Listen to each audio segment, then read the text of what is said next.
Le couteau de sa mère glissa sur la dinde avec un sifflement satisfait, et Gabriel serra sa fourchette jusqu'à ce que ses jointures blanchissent.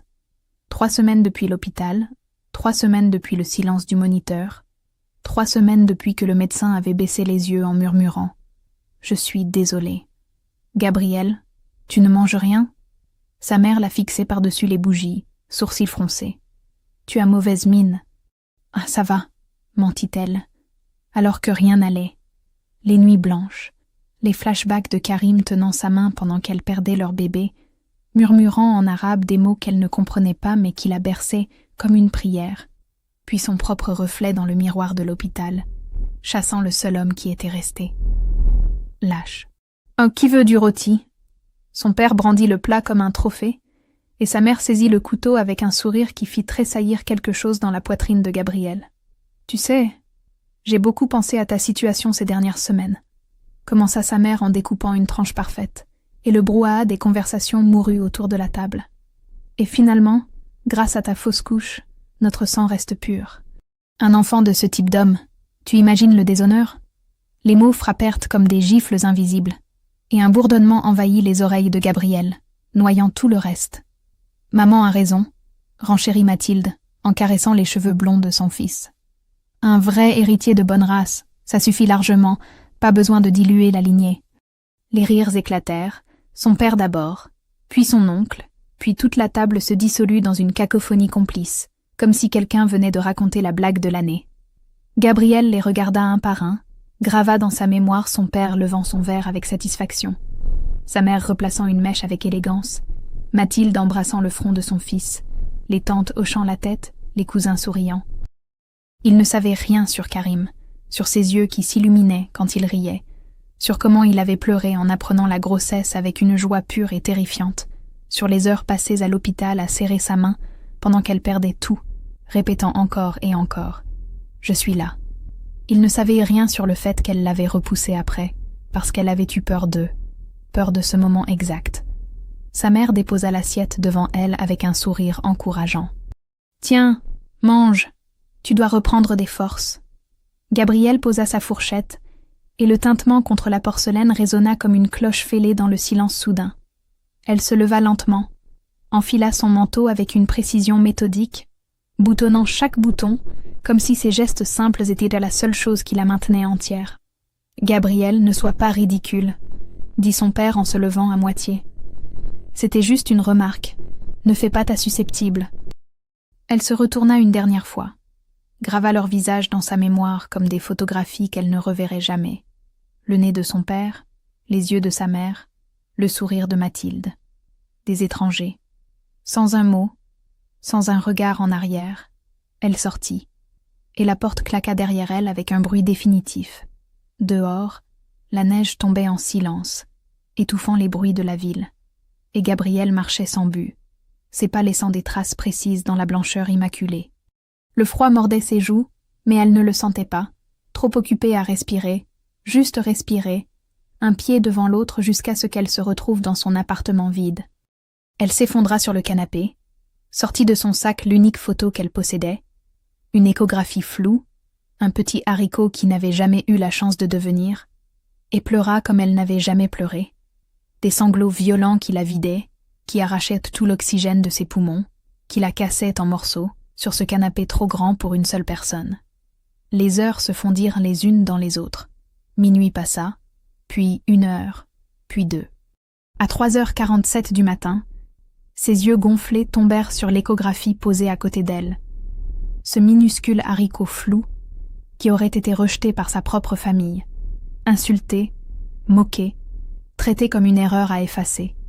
Quelque chose se brisa en elle à cette pensée, ou peut-être au contraire se solidifia, comme du métal en fusion qui refroidit et devient acier.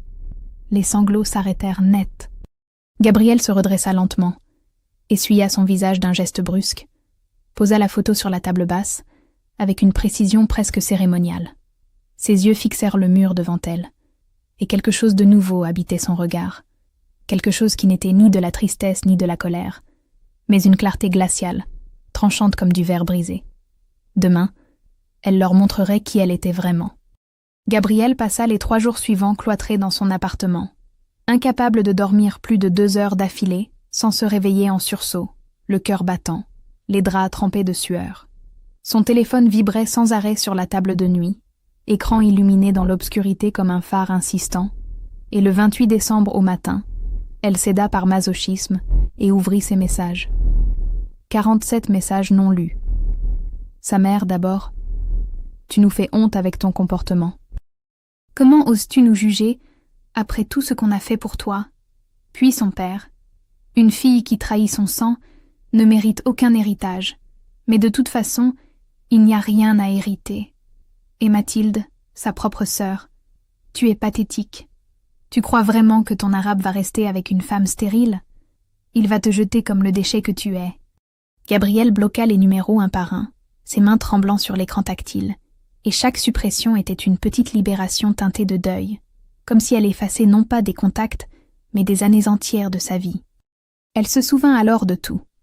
Les remarques désobligeantes pendant son enfance sur « ces gens-là » qui ne sont pas comme nous, l'obsession de son père pour la généalogie familiale qu'il étalait à chaque repas, les leçons implicites martelées pendant des décennies sur l'importance de « rester entre nous ». Le 28 décembre, en fin d'après-midi, son téléphone sonna, et le nom qui s'afficha lui coupa le souffle. Karim. Elle fixa l'écran pendant 5 sonneries interminables, paralysée entre l'envie désespérée de décrocher et la honte qui lui nouait la gorge, puis rejeta l'appel d'un geste brusque et regretta immédiatement sa lâcheté. Ses doigts tapèrent un message qu'elle n'envoya jamais. « Pardon, je ne suis pas encore prête, mais je vais l'être. » Les souvenirs déferlèrent alors sans permission, impitoyables dans leur douceur. Karim pendant leur pause café, racontant des histoires qui la faisaient rire jusqu'aux larmes, l'écoutant vraiment quand elle parlait, pas comme sa famille qui acquiesçait distraitement, en pensant déjà à autre chose.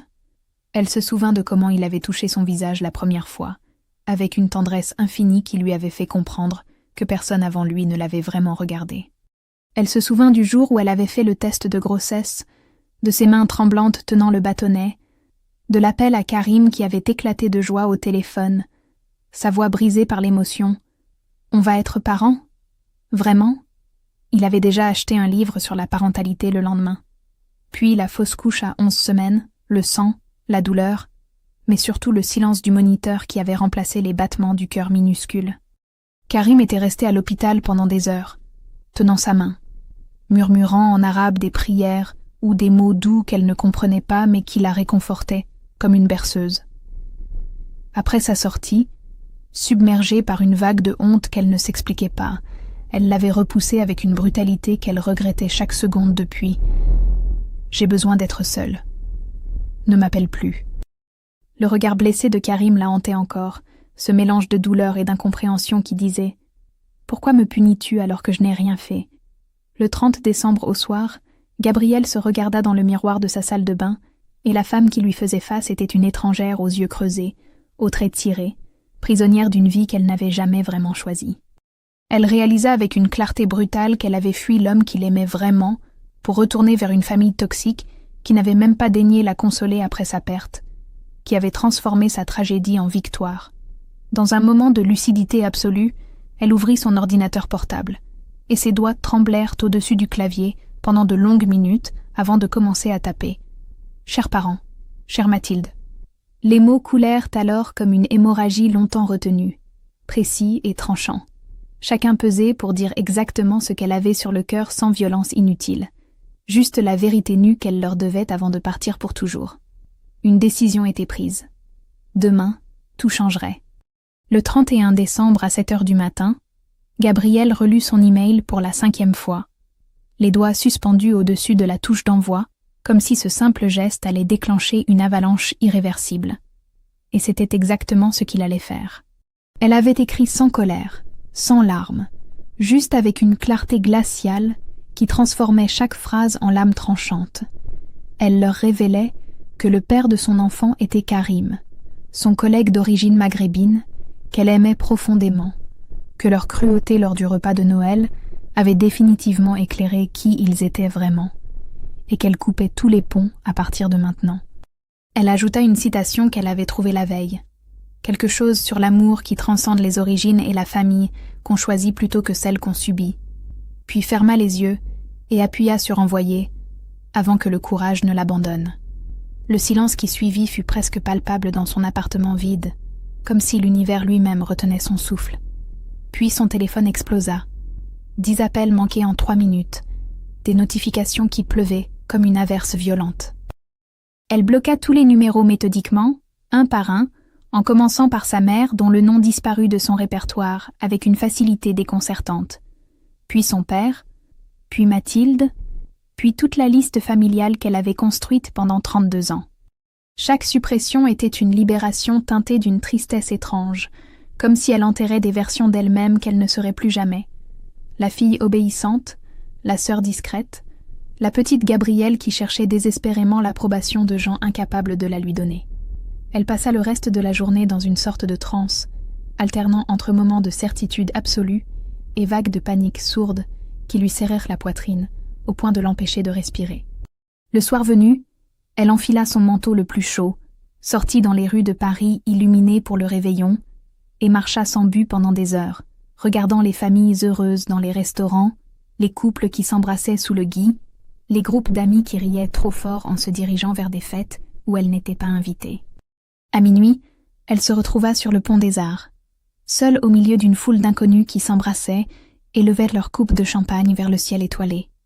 Les feux d'artifice explosèrent au-dessus de la Seine, illuminant la tour Eiffel de 1000 couleurs, et Gabrielle sortit de sa poche la petite échographie pliée qu'elle transportait partout depuis des semaines.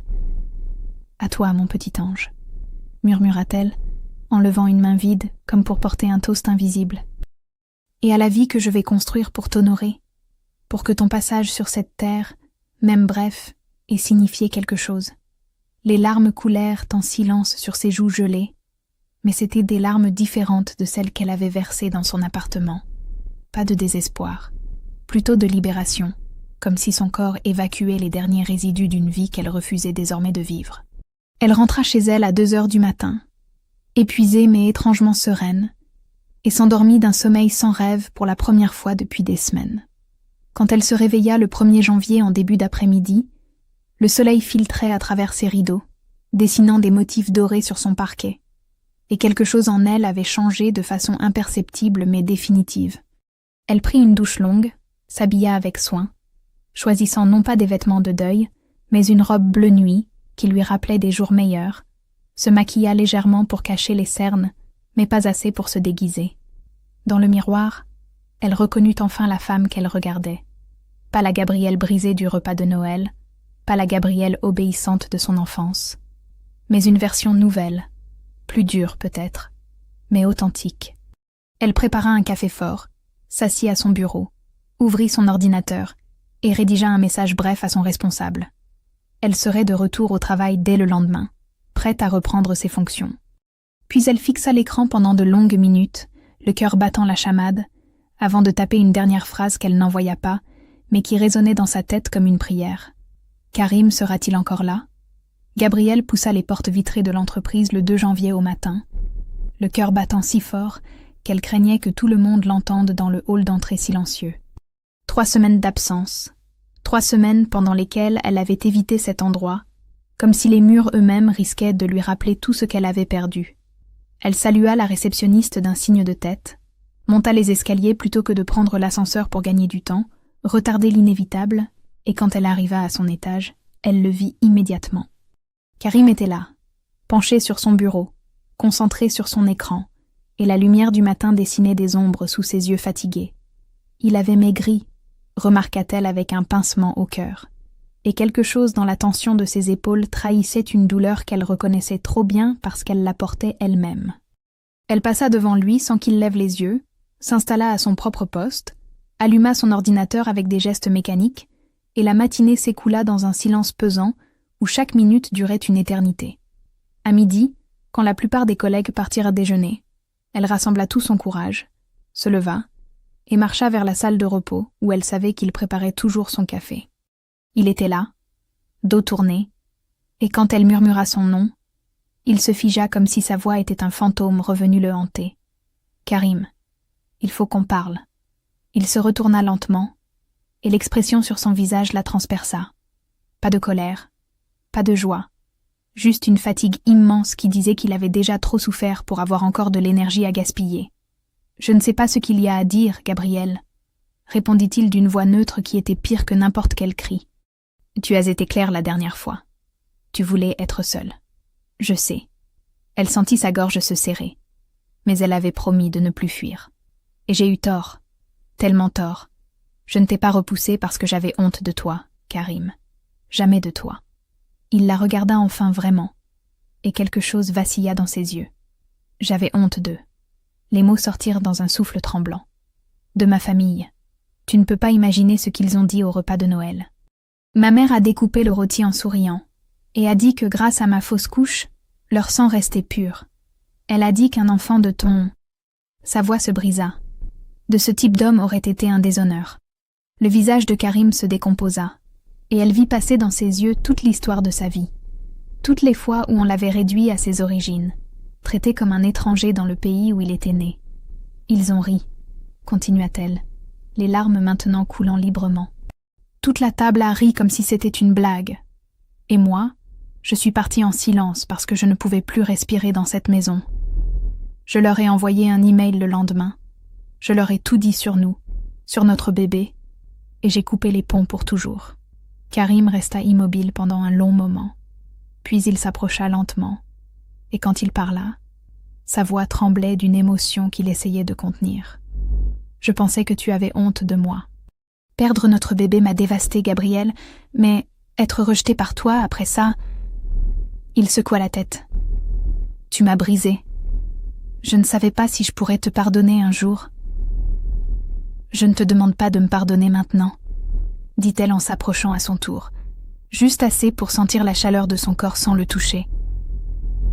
Je te demande juste de me laisser te prouver que je ne suis plus cette femme-là, que j'ai choisi, que je te choisis. Il ferma les yeux, et elle vit une larme solitaire tracer un chemin sur sa joue. Sans réfléchir, elle tendit la main, l'essuya doucement, et ce geste simple brisa quelque chose entre eux. Il la prit dans ses bras, avec une force désespérée, et elle s'effondra contre lui, sentant pour la première fois depuis des semaines que peut-être, elle pourrait redevenir entière. « J'ai besoin de temps », murmura-t-il contre ses cheveux. « Tu m'as vraiment fait mal, Gabriel. Je ne peux pas simplement oublier. Je sais. » Elle s'accrocha à lui comme à une bouée. « Prends tout le temps qu'il te faut. Je serai là. Je ne partirai plus. » Ils restèrent enlacés dans cette salle de repos banale, entourés de machines à café et de micro-ondes, et c'était le moment le plus intime qu'elle avait vécu depuis des mois. Quand ils se séparèrent enfin, quelque chose avait changé dans l'air entre eux. Pas une réconciliation complète, mais une promesse fragile, un fil ténu qui les reliait encore. Elle retourna à son bureau, le cœur plus léger, et en fin d'après-midi, son téléphone vibra avec un message d'un numéro inconnu. Elle l'ouvrit, et son sang se glaça en lisant les mots affichés. « Il faut qu'on parle. Seul, à seul.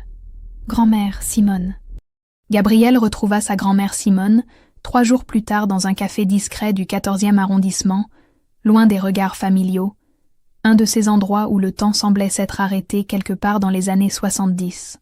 Simone était déjà installée près de la fenêtre, ses mains ridées entourant une tasse de thé fumant, et quand elle leva les yeux vers sa petite fille, Gabriel vit dans son regard quelque chose qu'elle n'avait jamais remarqué auparavant, une tristesse ancienne, profonde, qui avait creusé des sillons dans son visage au fil des décennies. « J'ai attendu ce moment pendant 50 ans, » dit Simone d'une voix cassée avant même que Gabriel ne s'assoie. Peut-être plus. Je ne sais plus vraiment. Gabriel s'installa en face d'elle, déconcerté par l'intensité de ses premiers mots, et attendit en silence que sa grand-mère trouve le courage de continuer. Simone commanda un second thé pour Gabriel, puis sortit de son grand sac en cuir une enveloppe jaunie par le temps, tachée, visiblement manipulée des milliers de fois. En 1968, j'ai rencontré un homme qui a changé ma vie, commença-t-elle en posant l'enveloppe entre elles comme une offrande sacrée. Il s'appelait Malik. Il était algérien, réfugié politique après la guerre. Nous nous sommes rencontrés lors d'une manifestation étudiante, et je suis tombée amoureuse de lui comme on tombe d'une falaise. Brutalement, complètement, sans possibilité de retour en arrière. Gabriel sentit son cœur s'accélérer, devinant déjà où cette histoire menait, Mais elle laissa Simone dérouler son récit à son propre rythme. Nous voulions nous marier, fuir à Marseille, construire une vie loin de Paris, loin de mes parents qui n'auraient jamais accepté. Les doigts de Simone tremblaient en ouvrant l'enveloppe. Mais ils ont découvert notre relation. Ils m'ont enfermée dans ma chambre pendant 3 semaines, m'ont affamée, menacée, jusqu'à ce que j'accepte d'épouser ton grand-père, ce comptable froid et respectable qui ne m'a jamais vraiment regardée pendant nos 40 ans de mariage. Elle sortit une liasse de lettres attachées par un ruban défraîchi, et la première, datée de 1975, commençait par ces mots que Gabrielle lut à voix haute d'une voix tremblante. « Ma Simone, aujourd'hui j'ai vu notre fille. Elle a 7 ans. Elle s'appelle Colette. » Le monde de Gabrielle bascula sur son axe. « Colette. Maman ?» Simone hocha la tête, les larmes traçant des chemins sur ses joues parcheminées. « J'étais déjà enceinte de Malik quand mes parents m'ont forcée à épouser ton grand-père. Il n'a jamais su, ou peut-être qu'il savait et a choisi de se taire. Mais Colette, ta mère, elle a découvert la vérité à 16 ans en fouillant dans mes affaires. Elle a trouvé les lettres, les photos, tout. Et au lieu de comprendre, au lieu d'avoir de la compassion pour moi, elle m'a haï. » La voix de Simone se brisa complètement. Elle a choisi de devenir l'opposé exact de ce que j'étais, rigide, intolérante, obsédée par cette idée de pureté du sang qui n'a jamais existé. C'était sa vengeance contre moi, tu comprends? En rejetant tout ce que je représentais, elle pensait effacer sa propre origine. Gabrielle sentit tout se mettre en place dans sa tête comme les pièces d'un puzzle monstrueux.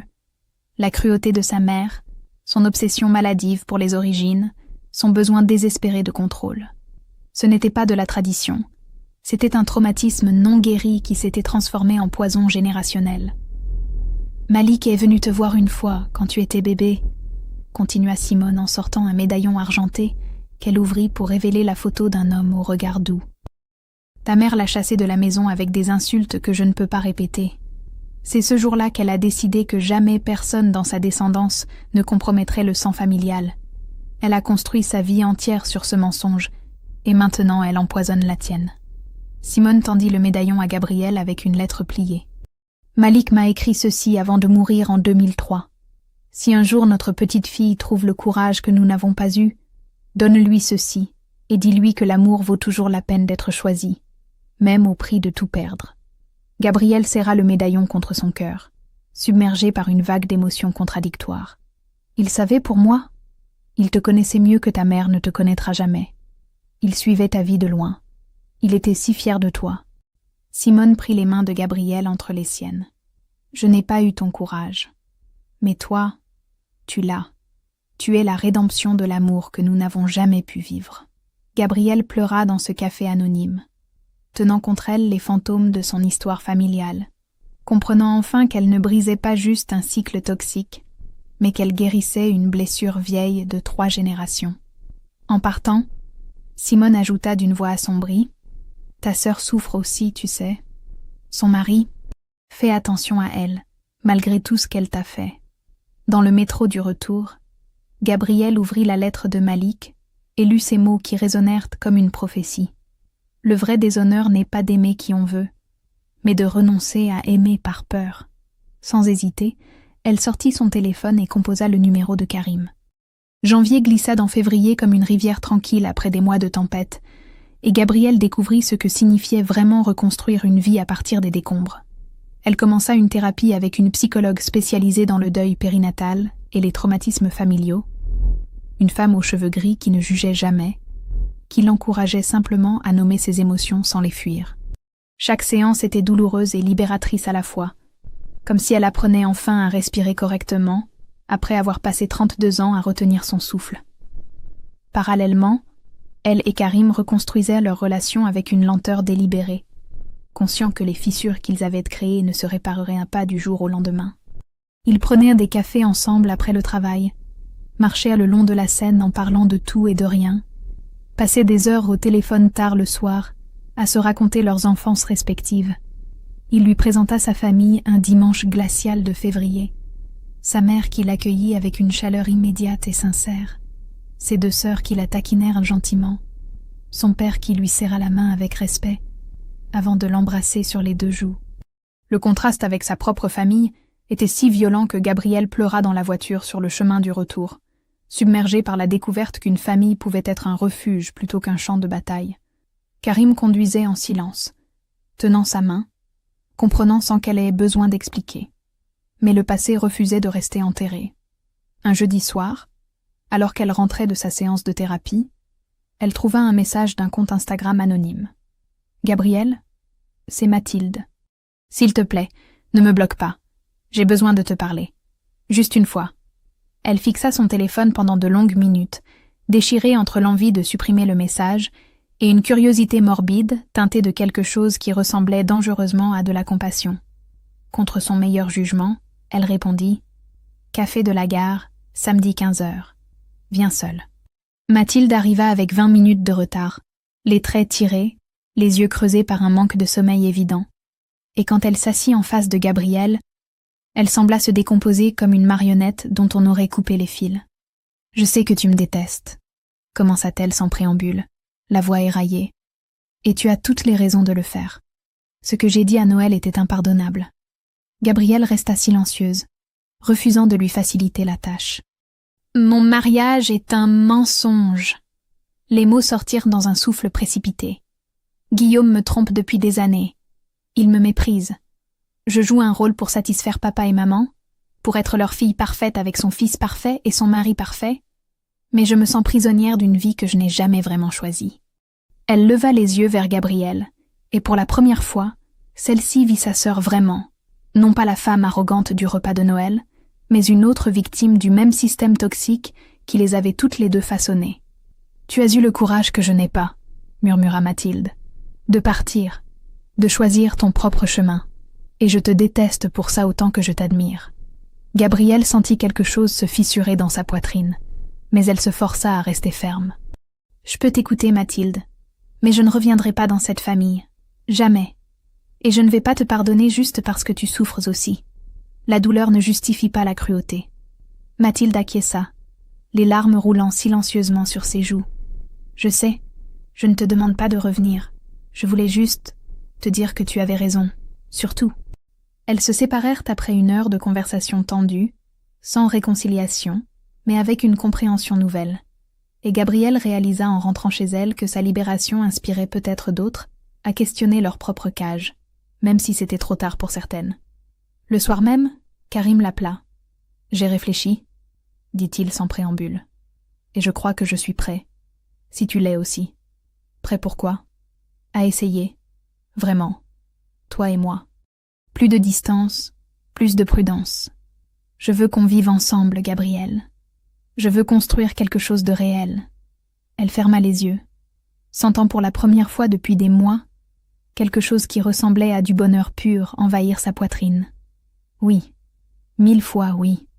Mars arriva avec ses promesses de renouveau, et Gabrielle emménagea chez Karim dans un appartement lumineux du 11e arrondissement où ils créèrent rapidement leur propre univers, fait de petits rituels quotidiens. Préparer le café ensemble le matin, débattre passionnément de films le soir, cuisiner des plats qui mélangeaient leurs cultures respectives. Ils parlaient parfois prudemment d'avoir un enfant un jour, quand elle serait prête, mais sans urgence, sans pression, juste comme une possibilité lumineuse à l'horizon. « Nous avons le temps, » disait Karim en l'embrassant, « et même si ça n'arrive jamais, nous sommes déjà une famille. » Mais l'orage qu'elle croyait avoir laissé derrière elle n'était pas terminé. Un jeudi après-midi de fin mars, alors qu'elle présentait un dossier en salle de réunion devant 6 collègues, la porte s'ouvrit violemment. Son père apparut dans l'encadrement, le visage rouge, titubant légèrement, et l'odeur d'alcool le précédait comme un avertissement. « Toi !» hurla-t-il en la pointant du doigt. « Sale traîtresse, tu crois que tu peux nous humilier comme ça et t'en tirer ?» Le silence tomba sur la salle comme une chape de plomb. Gabrielle se leva, blanche, les jambes tremblantes. « Papa, tu ne peux pas être ici. Sors immédiatement. »« Sors ? C'est toi qui devrais avoir honte. Coucher avec un... » Il cracha alors une insulte si violente, si chargée de haine raciale, que plusieurs personnes dans la salle sursautèrent et détournèrent les yeux. « Et venir nous donner des leçons de morale ?» Karim, présent pour une réunion interservice, surgit dans le couloir, et s'interposa physiquement entre Gabriel et son père, avec un calme qui contrastait violemment avec la fureur ambiante. « Monsieur, vous êtes en état d'ivresse sur un lieu de travail. Je vous conseille de partir avant que la sécurité n'arrive. » Le père de Gabriel le toisa avec un mépris qui glaça l'atmosphère. Et voilà le petit... Nouvelle insulte. Encore plus ignoble. « Qui joue au chevalier. Tu crois qu'elle va rester avec toi? Elle a déjà perdu ton bâtard. Elle est stérile maintenant. » Gabriel aurait vacillé si Karim ne l'avait pas retenu d'une main ferme. Plusieurs collègues avaient sorti leur téléphone et filmé la scène, conscients qu'ils assistaient à quelque chose qui dépassait largement le cadre d'un simple conflit familial. Gabriel rassembla alors tout son courage, s'avança vers son père, et quand elle parla, sa voix était basse mais d'une clarté glaciale. « Tu n'es plus mon père. Tu es un étranger empoisonné par la haine. Grand-mère Simone m'a tout raconté. Malik, le véritable grand-père de maman. Le sang que tu prétends protéger n'a jamais été pur. Ton monde est déjà mort. Tu ne le sais juste pas encore. » Le visage de son père se décomposa, passant du rouge à une pâleur cadavérique. « Quoi? Qu'est-ce que tu racontes? Tu es pathétique. Et tu ne me fais plus peur. » La sécurité arriva, escorta l'homme dehors tandis qu'il continuait à hurler des obscénités dans le couloir. Gabriel s'effondra dans les bras de Karim sous les regards médusés de ses collègues. 3 heures plus tard, convoqué aux ressources humaines, Gabriel s'attendait au pire. Mais Madame Roussel, la DRH, l'a surpris en posant devant elle les vidéos filmées par 6 témoins différents. « Mademoiselle Gabrielle, ce que vous avez subi est inadmissible. L'entreprise a une politique de tolérance zéro contre les discours de haine. Nous déposerons une main courante pour intrusion et insultes à caractère raciste, et nous vous offrons un accompagnement juridique gratuit si vous souhaitez poursuivre. » Gabriel sentit les larmes monter. « Je pensais que j'allais être blâmée. »« Blâmée ? Vous êtes la victime. Plusieurs collègues ont spontanément demandé à témoigner en votre faveur. Vous êtes respecté ici. Ne l'oubliez jamais. » 5 jours plus tard, le père de Gabriel perdit son emploi après que la vidéo eut circulé dans sa propre entreprise. Il tenta de la supplier de retirer sa plainte. Elle bloqua son numéro sans répondre. Ce soir-là, allongée contre Karim, elle murmura « Je crois que je suis prête à parler d'avoir un enfant. » Mais cette nuit-là, elle fit un cauchemar terrible. Son bébé perdu, les rires de sa famille, le visage déformé de son père. Elle se réveilla en sanglots. Karim la berça tendrement. « Je suis là. Toujours là. » Le lendemain matin, une lettre recommandée arriva. Expéditeur. Mathilde. À l'intérieur, 3 mots tremblants. Aide-moi. S'il te plaît. Gabriel fixa la lettre de Mathilde pendant 2 jours entiers avant de prendre une décision. Déchirée entre l'envie de protéger la paix fragile qu'elle avait construite et une compassion têtue qui refusait de la laisser abandonner sa sœur malgré tout. Finalement, elle organisa une rencontre dans un café neutre, insistant pour que Karim l'accompagne. Refusant de se retrouver seule et vulnérable face à son passé, Mathilde arriva avec 15 minutes de retard, portant des lunettes de soleil malgré le temps couvert, et quand elle les retira en s'asseyant, Gabriel sentit son estomac se contracter. Un hématome jaunissant s'étalait sous son œil gauche, mal camouflé par du fond de teint, et la façon dont elle grimaça en s'installant sur la chaise trahissait d'autres blessures cachées sous ses vêtements amples. « Merci d'être venue », murmura Mathilde d'une voix si basse que Gabriel dut se pencher pour l'entendre. Je ne savais plus vers qui me tourner. Elle raconta alors tout d'une traite, les mots se bousculant comme si elle craignait de perdre courage en cours de route. Comment son mari Guillaume était devenu de plus en plus violent après le scandale familial du repas de Noël. Comment il rejetait sur elle la honte d'avoir une sœur qui avait osé défier l'ordre établi. Comment leurs parents s'étaient effondrés dans des disputes incessantes où chacun blâmait l'autre pour l'échec éducatif que représentait le départ de Gabriel. « Il profite du chaos, » dit-elle en fixant sa tasse de thé refroidie. « Il sait que je n'ai nulle part où aller, personne vers qui me tourner. Papa et maman ne croiraient jamais que leur gendre parfait lève la main sur moi. » Gabrielle sentit la colère monter en elle, mais elle la contint, consciente que ce moment exigeait de la clarté plutôt que de l'émotion. « Pourquoi maintenant, Mathilde? Pourquoi moi, après ce que tu m'as dit à Noël ?» Mathilde leva enfin les yeux, et ce que Gabriel vit dans son regard la désarma complètement. Pas de manipulation, pas de calcul, juste une détresse pure et désespérée, parce que tu es la seule personne que je connaisse qui a eu le courage de partir, la seule qui a choisi sa dignité plutôt que l'approbation. Je sais que je ne mérite pas ton aide. Ce que j'ai dit était impardonnable, et je porterai cette honte jusqu'à ma mort. Mais mon fils, sa voix se brisa. Mon fils ne mérite pas de grandir dans cette violence. Gabriel regarda Karim, qui hocha imperceptiblement la tête, lui signifiant qu'il la soutiendrait quelle que soit sa décision.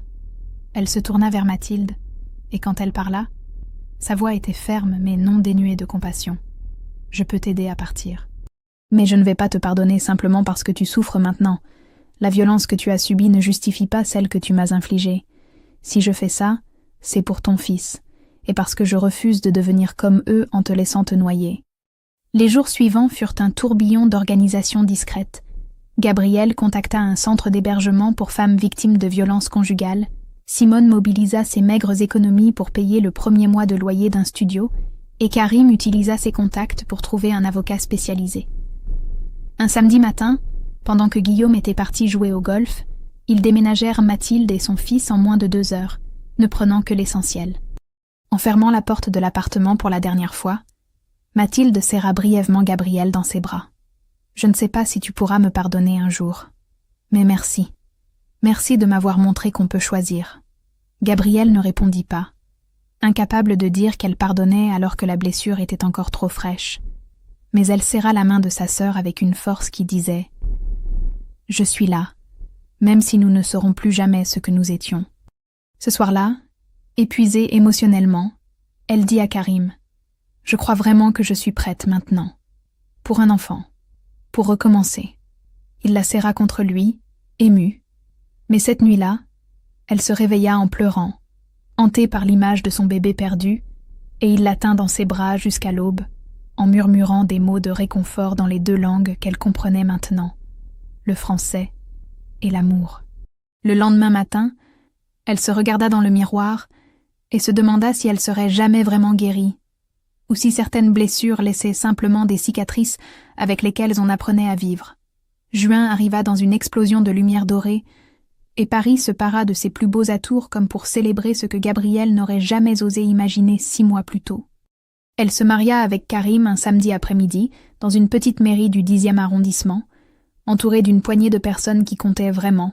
Simone, radieuse malgré ses 78 ans, tenant fermement le bras de Gabriel comme si elle lui transmettait le courage qu'elle-même n'avait jamais eu. La famille de Karim qui l'avait accueillie comme une des leurs sans poser de questions sur son passé fracturé, et quelques amis proches qui avaient été témoins de sa métamorphose.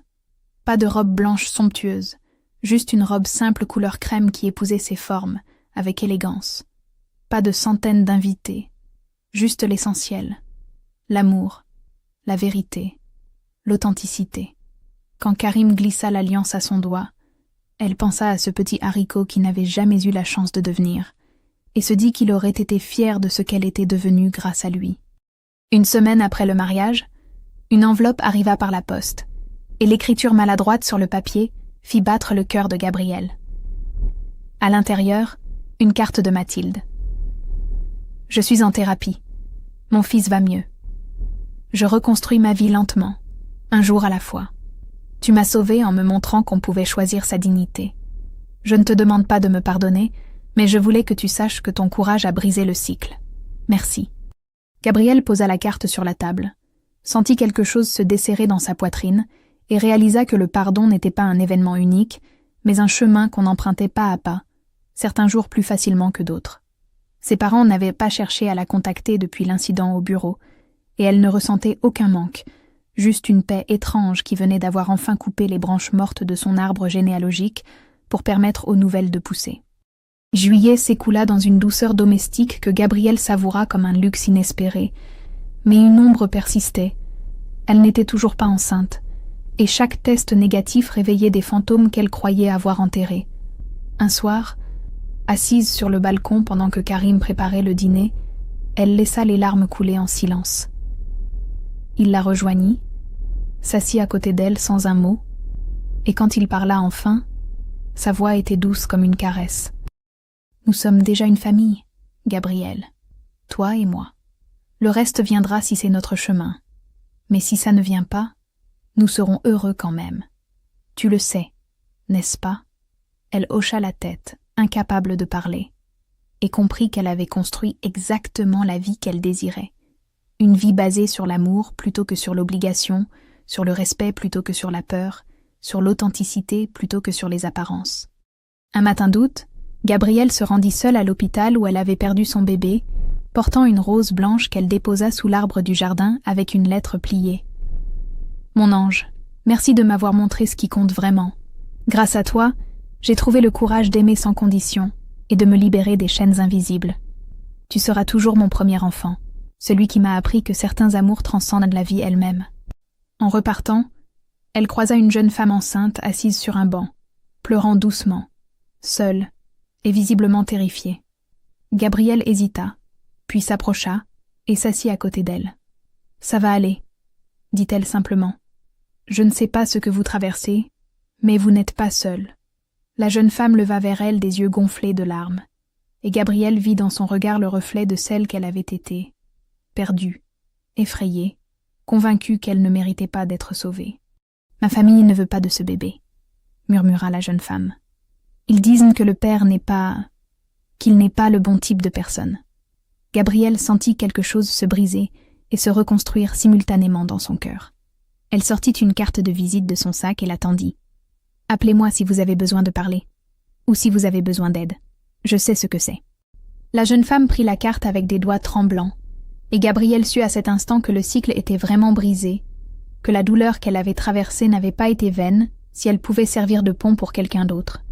3 mois plus tard, par un matin de novembre où le givre dessinait des arabesques sur les fenêtres, Gabrielle fixa le test de grossesse posé sur le lavabo de la salle de bain, les 2 lignes roses aussi claires que son propre reflet dans le miroir. Elle pleura, sourit, et alla rejoindre Karim dans la cuisine où il préparait le café du matin.